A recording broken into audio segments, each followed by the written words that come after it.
2024 recruiting has been slow for the Longhorns. How slow? Is it too slow? We discuss. You are Locked On Longhorns, your daily podcast on the Texas Longhorns. Part of the Locked On Podcast Network, your team every day.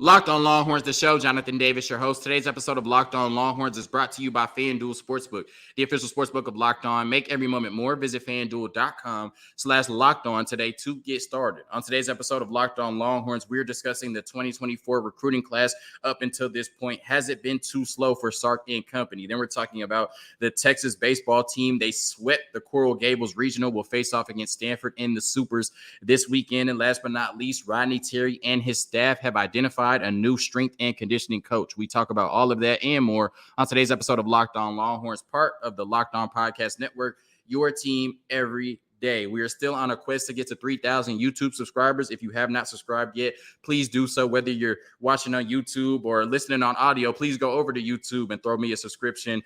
Thankful for it all. Thankful for the support for sure. All day, every day. Now, the 2024 recruiting class has been a little slow based on the standard that Steve Sarkisian has set the last few years at the University of Texas. And I've seen a debate on both sides on Twitter, right? That's where I get, my content ideas from Twitter. But I've seen people say that, we should give Steve Sarkisian the benefit of the doubt, right? It's also still early in the recruiting cycle. We have some big recruiting weekends coming up at the 40 acres. By the end of July, maybe August, towards the start of the season, this recruiting class will look a lot different than it does right now, currently with only 3 commits as the number 67 class in the country for 2024. You also have other people saying, look, we've brought in back-to-back top 5 classes. It's the University of Texas. We're headed to the SEC. If we want to compete at a high level every year in college football, we need to keep stacking up these top 5 classes. So why does Texas, a team that's poised to have a really big year, not have a ton of momentum right now in recruiting? I can see both sides of that argument, and I think there's some truth to both sides of that argument. But I think when you look at it right now, recruiting out of high school is as less important as it has ever been, right? Because of the transfer portal. And we've seen Steve Sarkisian and his staff have done a really good job in terms of fortifying this roster through the transfer portal. Now, of course, your high school recruiting classes matter a ton, and they're the foundation of your football team, right? Year in and year out. But now you have the ability to go in and supplement your roster or supplement your recruiting class with ready-made players from the transfer portal. And that's what Steve Sarkisian has done an amazing job of, bringing in players like Ryan Watts, Isaiah Nayor, Quinn Ewers, right? Trill Carter, Jalen Catalon, Gavin Holmes, just to name a few players that can come in and contribute right away for this Texas football team, while your players in your recruiting class are maybe taking a little more time to develop. So I think you can make the argument on both sides that, yes, the recruiting is pretty slow right now based on what we've seen the past few years, but also we should give Steve Sarkisian the benefit of the doubt based on what this recruiting class will look like when it's all said and done, and what he'll be able to do in the transfer portal to supplement any holes that are in this recruiting class. So if you want to compare 2024, like I said, right now, it's the number 67 class with only 3 commits to where we were in the 2023 class this time last year. On June 6th, we had 5 commits, right, compared to 3 right now. We had Jamel Johnson, who eventually flipped to TCU. We had Dylan Spencer, who eventually flipped to Texas Tech. We had Ryan Niblett, Trey Wisner, and Samaje Burrell. So obviously we didn't have a full recruiting class, but it was a little more stacked than it is right now. Now, what changed was the heavy momentum that came in June. And by the end of June, we finished with 17 commits, and we're pretty much largely almost done with our recruiting class. I don't anticipate Texas, even with some big recruiting weekends coming up this month, getting 14 more commits by the end of the month. You also had the benefit of bringing in maybe the most hyped college football recruit ever in Arch Manning, which started a domino effect of other players wanting to come to the University of Texas and play with Arch, right? We already have our quarterback in Trey Owens in this class, but he's not Arch Manning, right? Not in terms of talent and not in terms of hype. So who will be the big prospect, or who will be the big commit that starts the domino effect of players from this 2024 class committing to the University of Texas? That remains to be seen, because like I said, you don't have the knight in shining armor in Arch Manning, who's going to commit in the middle of June and leave you with 17 commits by the end of the month, right? I think right now with the 3 we have, we'd be lucky to get to 12 or 13 by the end of the month. So when you look at the 2024 class and what we have currently, we have Hunter Modden, 90th overall player in the class, according to 24/7 Sports Composite. He is an athlete, probably will play wide receiver at the University of Texas. Sark has identified his quarterback for this class, Trey Owens, 449th overall. Really good recruiter for the Longhorns as well on Twitter. 3-star quarterback. I expect him to be a big riser this year, his senior year. And then Michael Kern, a punter. That is all you have for your 2024 class right now. So who are the big dogs in this class, or who are the big players that could maybe start that snowball effect that we saw last year, where we kind of dominated recruiting in the summer after Arch Manning committed to the 40 acres? Well, it starts with Colin Simmons, 4th overall in the 24/7 Sports Composite, number 1 edge player in the country, number 1 player in the state of Texas, I believe, from Duncanville High School. Feels like a Texas or LSU battle, and that would be a huge get for Texas. Would probably be one of the most talented edge prospects we've had at Texas over the last decade, and keeping him in the state of Texas goes a long way in terms of recruiting moving forward. Micah Hudson, 7th overall player in the class, number 2 wide receiver. Feels like a Texas Tech or Texas battle. You would think that he would want to come to Texas based on Sark's offense, but Texas Tech is putting in overtime in this one. I would not be surprised either way. Kobe Black out of Waco, 23rd overall, the number 3 corner in the class. Texas seems to be the favorite. That would be a get. That would be a huge get in terms of the defensive backfield. Dominique McKinley out of Louisiana, the 29th overall prospect in the class, the 5th ranked D lineman. He will be visiting Texas this month on the 23rd. And then Jarrett Gibson, the number 2 running back in the country, 35th overall, currently 100% crystal balled to Texas. So I think if you can get 2 to 3 of these players to commit in the month of June, then you can start to see a snowball effect. Maybe not the effect that we saw last year, but you'll start to see this Texas recruiting class move up pretty fast. And we know at the end of the day, regardless what they get, this will be at least a top 15 class. It's the University of Texas. It's Steve Sarkisian. They have built this roster. They have built up this program, and they look like they're on the verge of success. So they will be a really good recruiting class at the end of the year. But the question is, how good? Will it be top 15? Will it be top 10? Or will it be top 5? And will that affect them in the future? Because like I said, when you look at the top programs in the sport in Ohio State, Georgia, and Alabama, they're bringing in top 5 classes every year. And I think if Texas wants to compete at that level every year in the SEC, regardless of what you bring in the transfer portal, you still need to bring in these top 5 type recruiting classes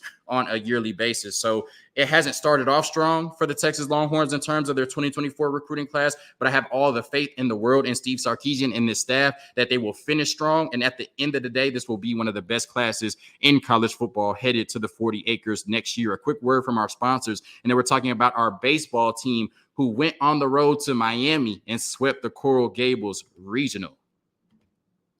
Make a fast break to FanDuel during the NBA playoffs, because right now new customers can get a no-sweat first bet of up to $2,500. That's $2,500 back in bonus bets if your first bet does not win. There's no better place to bet all of the playoff action than America's #1 sportsbook. Visit FanDuel.com/locked-on and get a no-sweat first bet of up to $2,500. That's FanDuel.com/locked-on. FanDuel, the official sports betting partner of the National Basketball Association. I want to give a quick shout out to our graphics team. If you're watching on YouTube, you see these new graphics. Y'all let me know in the comments if I need to make that font a little bit bigger on today's show where it has the topics. I can do that. I'm still playing around with it a little bit, but shout out Locked On, man, for the great graphics, making me a little bit cuter on the show, man. That's always been my goal. But we're talking about the Texas baseball team, and what a hell of a weekend for a team that did not come into the regionals with a lot of momentum, right? We thought Texas had a really good chance to host their own regional, and based on their performance in the Big 12 tournament, that was not going to happen. When you went in and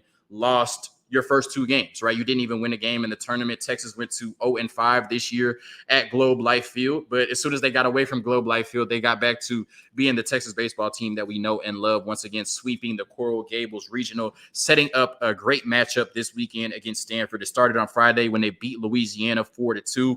Then on Saturday, they came back and beat Miami 4-1. And they beat Miami again on Sunday in Miami 10-6 to clinch the Coral Gables regional. And some moments I loved for this weekend from the Texas baseball team, there were a lot of them. It starts with in the Louisiana game, Eric Kennedy robbing a 3-run homer. I believe the score was 0-0 at that point. He robs a 3-run homer. We end up winning 4-1. Huge play from Eric Kennedy. Probably was not even the best defensive play in the game. We've all seen at this point Dylan Campbell going Spider-Man with that crazy diving catch, one of the best catches I've seen in Major League or college baseball this year. Dylan Campbell is just a hell of a player at the 40 acres. Of course, Lucas Gordon, Luke G, as I like to call him, going 7 deep for us with 8 Ks. That was huge based on the struggles we had with our bullpen and losing 3 bullpen players prior to the tournament and the regionals. And then so going 7 deep for us with 8 Ks in that game, going deep, not having to use too much of the bullpen, and then winning that game 4-1.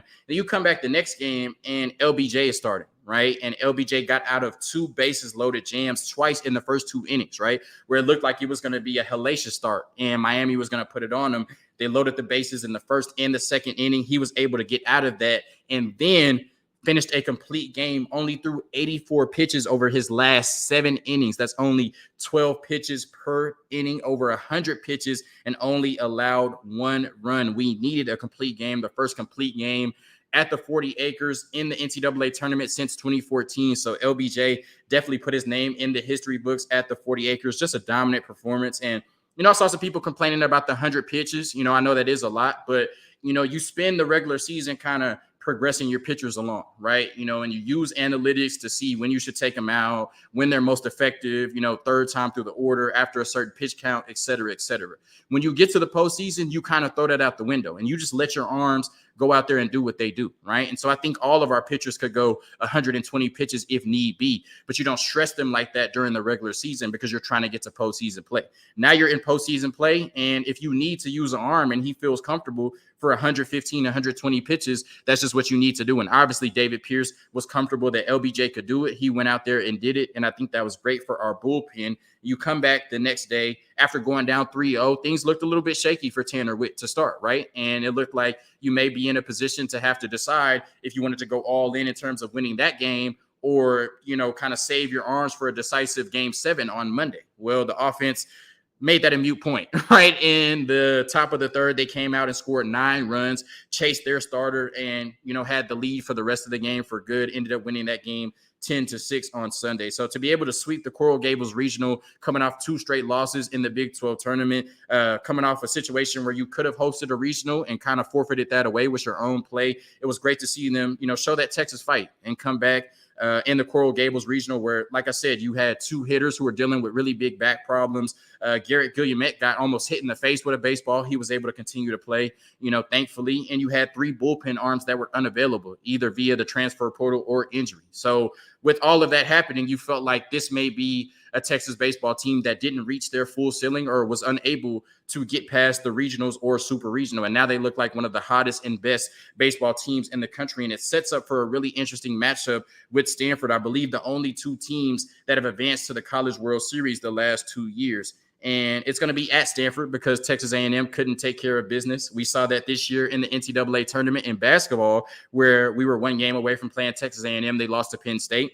We were 1 game away from playing Texas A&M, and they lost to Stanford. So Aggie really doesn't want to play us at all, but it's going to be an exciting matchup against Stanford on the road in California this weekend. And I'm predicting that the Longhorns will make the NCAA tournament again, the College World Series again after they beat Stanford in the Supers. But I think what's going to be important is the first 2 games. And you remember last year, Texas put a lot of pressure on themselves because they lost the first game to East Carolina. And then the second game, they were down and had to come back and win that game before blowing them out in game 3.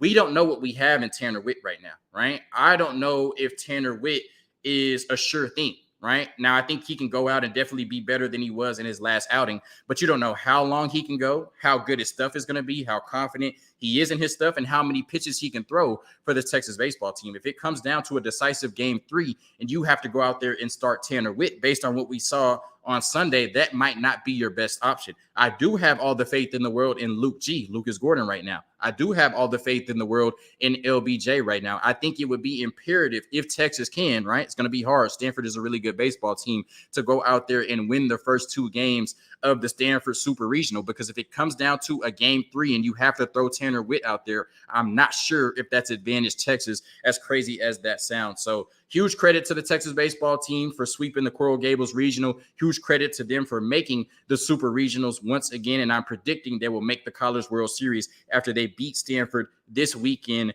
in California. A quick word from our sponsors, and I want to talk about quickly Rodney Terry adding another member to his staff. So really quickly, Texas basketball has their strength and conditioning coach. We know that we lost John Riley, who was one of the most renowned strength and conditioning coaches in college basketball. He spent however much time he did at Texas Tech with Chris Beard, and obviously they won a lot, making it all the way to the national championship game against Virginia. And then he was at the University of Texas and enjoyed success under Rodney Terry and Chris Beard, but he has moved on from the program, and we needed to identify a new strength and conditioning coach, and that has happened. We are hiring Corey Schlesinger as the strength and conditioning coach at the 40 Acres. And I can't sit here on the podcast and act like I know what this means for the University of Texas, right? How, impactful he will be as a strength and conditioning coach. But I do know that John Riley was really good for us. And when I look at it last year, not that this is the only thing that they do, but we pretty much were scot-free in terms of injuries last year, right? You had the Timmy Allen injury in the Big 12 tournament, but they said if it was the NCAA tournament, he probably would have played. It was probably precautious. And then you had the injuries the last 2 games to Dylan Dessou, where he didn't play, but Dylan Dessou came into the 40 Acres with injury history to his lower extremity. So I don't think that's something you can put on John Riley. So if anything, I think that Corey Schlesinger comes in and you want him to be able to maintain that, right? This Texas basketball team for the last 2 years has stayed really healthy for the most part. Can you continue that at the 40 Acres in your tenure? He has experience most recently with the Phoenix Suns, at Santa Clara, at UAB, and at Stanford, where he worked with the basketball team and also the 2019 national championship winning men's golf team as well. So Corey Schlesinger has a lot of experience at D1 basketball and with the Phoenix Suns at the NBA level. A huge get from Rodney Terry and his staff coming over to the 40 Acres to be our new strength and conditioning coach. And what I love is this is the only position that we've had to replace thus far, right? You thought that if you made Rodney Terry the full-time head coach, that maybe some other members of the staff would leave. There were even some rumors that maybe some of